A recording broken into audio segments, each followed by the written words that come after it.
নির্বাচনী ঐক্য সমর্থিত প্রার্থী বাংলাদেশ জামায়াত ইসলামী মনোনীত ত্রয়োদশ জাতীয় সংসদ নির্বাচন আপনাদের সকলের পরিচিত অত্র প্রতিষ্ঠানের সুযোগ্য সভাপতি সমবেত ভাই সাহেব, আসসালামু আলাইকুম ওয়া রাহমাতুল্লাহি ওয়া বারাকাতুহু। মূলত রাত্রি অনেক হয়েছে, এখন দেশের মানুষ ভোট দেবে। জামায়াত ইসলামীর আমির মানবিক নেতা ডক্টর শফিকুর রহমান ঘোষণা দিয়েছেন, দুর্নীতি মুক্ত দেশ গঠন করতে হলে সৎ এবং যোগ্য লোকের নেতৃত্ব প্রয়োজন।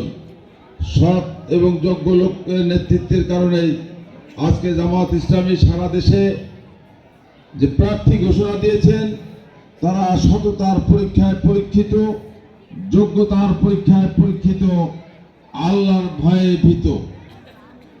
এই লোকদেরকে যদি নির্বাচিত করেন, আগামী দিনে তারা কোনো দুর্নীতির সাথে সম্পৃক্ত হবে না।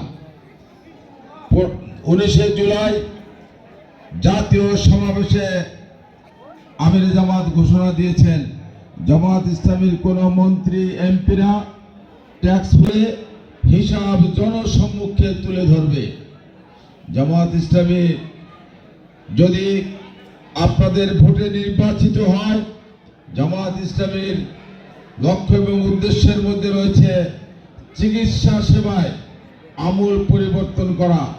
প্রতিটি জেলায় একটি করে বিশেষায়িত হাসপাতাল প্রতিষ্ঠা করবে এবং সেই হাসপাতালে 5 বছরের নিচের শিশু এবং 60 বছরের ঊর্ধ্ব বয়স্ক লোকদের বিনা পয়সায় চিকিৎসা সেবা প্রদান করা হবে।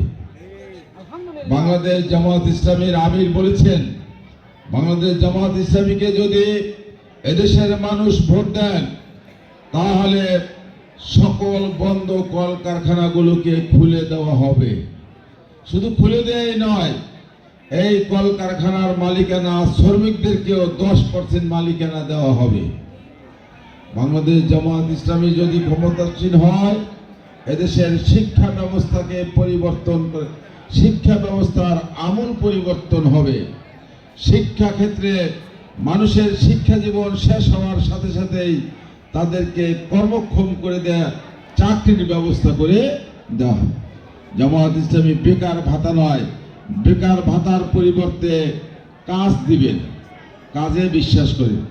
সম্মানিত ভাই সব, এই কারণেই আগামী নির্বাচনে এদেশের মানুষ জামায়াত ইসলামীকে বেছে নিবে ইনশাআল্লাহ।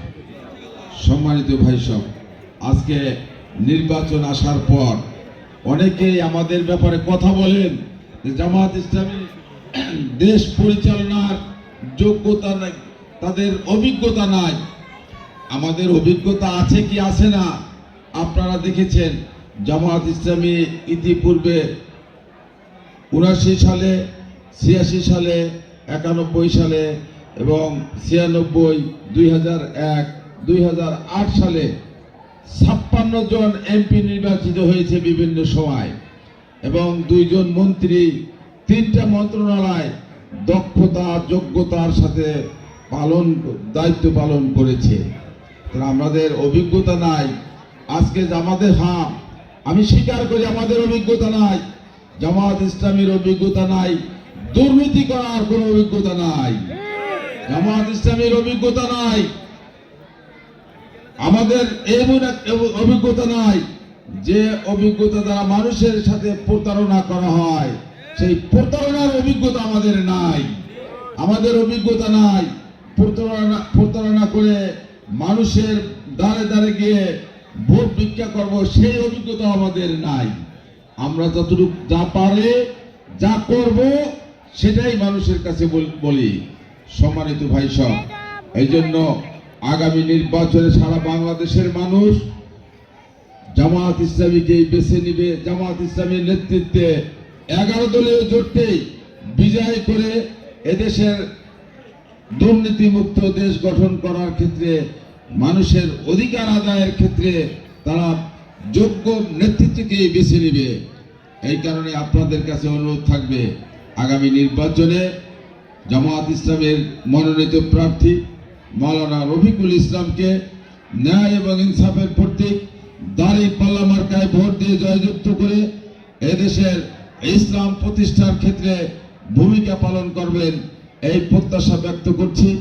এই শীতের রাত্রে দীর্ঘক্ষণে আপনারা এখানে বসে নেতৃবৃন্দের কথা শুনেছেন, প্রার্থীর জন্য অপেক্ষা করেছেন।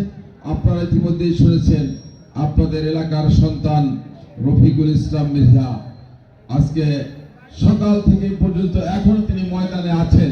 ভাই বলেছেন অপেক্ষা করতে করতে আপনাদের কষ্ট হচ্ছে, এই কষ্ট বিবেচনা করেই আমরা শেষ করে দিতে চাচ্ছি, কারণ তিনি সালাম দিয়েছেন, তিনি আসবেন, এরপরে তিনি এখানে উপস্থিত হবেন ইনশাআল্লাহ।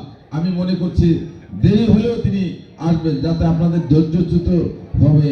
এই কারণে এই কর্তৃপক্ষ বৈঠকের সমাপ্তি ঘোষণা করার সিদ্ধান্ত নিয়েছেন। সম্মানিত ভাই সব, আমি আপনাদের কাছে করব, কোনো ভয় ভীতি নয়। জামায়াত ইসলামের লোকেরা কারো রক্ত চক্ষুকে ভয় পায় না। আমরা একমাত্র আল্লাহ রাব্বুল আলামিনকে ভয় করি। আল্লাহর ভয়ে আমরা নির্জনে নিভৃতে চোখের পানি ছাড়ি, কিন্তু কোনো মানুষের কে আমরা ভয় করি না। আমাদেরকে অনেকে বলেন যে আপনারা হয়তো কেন্দ্র দখল করে, কেন্দ্র দখল নয়, আমরা দখলদারিতে বিশ্বাস করি না। আমরা মনে করি জনগণের শক্তি সর্বোচ্চ শক্তি। ইতিপূর্বে ভাইরা বলেছেন বিশ্ববিদ্যালয়গুলো নির্বাচনে যে ভূমিধস বিজয় হয়েছে ছাত্র শিবিরের, অনুরূপ ভূমিধস বিজয় হবে আগামী 12 তারিখে নির্বাচনে। মানুষ দাঁড়িপাল্লার সমর্থনে ভোট দিবে। সেই ভোটের দিনে সকলকে সকল কেন্দ্রে নির্বিঘ্নে ভোট দেওয়ার জন্য সম্মানিত মা বোনেরা যারা আছে তাদেরকে নিয়েও আপনারা ভোট কেন্দ্রে যাবেন এবং ভোট দিবেন, সেই প্রত্যাশা ব্যক্ত করে সকলকে আবারও আমি আমার পক্ষ থেকে, আমার সংগঠন জামায়াত ইসলামের পক্ষ থেকে, মাওলানা রফিকুল ইসলামের পক্ষ থেকে আন্তরিক ধন্যবাদ এবং শুভেচ্ছা জানিয়ে আমার কথা শেষ করছি। আসসালামু আলাইকুম ওয়া রাহমাতুল্লাহি ওয়া বারাকাতুহু।